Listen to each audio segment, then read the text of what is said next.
YCP నుంచి బయటికి రావడానికి మాజీ సీఎం జగన్మోహన్ రెడ్డి కారణమని స్పష్టం చేశారు మాజీ ఎమ్మెల్సీ మర్రి రాజశేఖర్.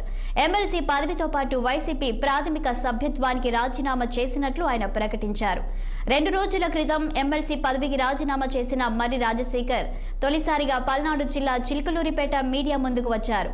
2011లో కాంగ్రెస్ పార్టీ అధికారంలో ఉన్నప్పుడు తాను స్వర్గీయ రాజశేఖర్ రెడ్డిపై ఉన్న అభిమానంతో వైసీపీలో చేరినట్లు మర్రి తెలిపారు.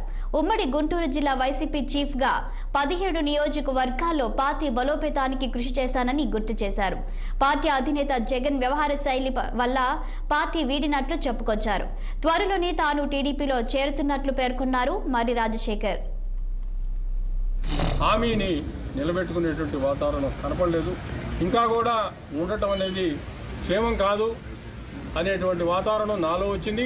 నా దగ్గర ఉన్న మాతో పాటు ఉన్నటువంటి ప్రతి ఒక్క కార్యకర్తలో కూడా ఇది కలిగింది. ఎందుకు ఇక్కడ నువ్వు అవసరం లేదనేటువంటి పరిస్థితుల్లో వాళ్ళు ఉన్నారు.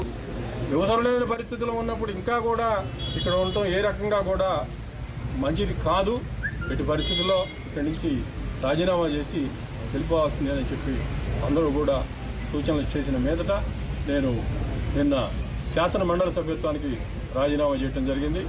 ఈరోజు వైఎస్ఆర్ కాంగ్రెస్ పార్టీకి రాజీనామా చేస్తున్నాను. దయచేసి జగన్మోహన్ రెడ్డి గారిని ఈ రాజీనామాని అంగీకరించాలని చెప్పి కోరుతా ఉన్నాను. జనరల్గా వైసీపీ ఇచ్చినటువంటి ఎమ్మెల్సీని నేను వాలంటీరీగా రాజీనామా చేశాను. అది ఆమోదించాల్సినటువంటి బాధ్యత చైర్మన్ గారు.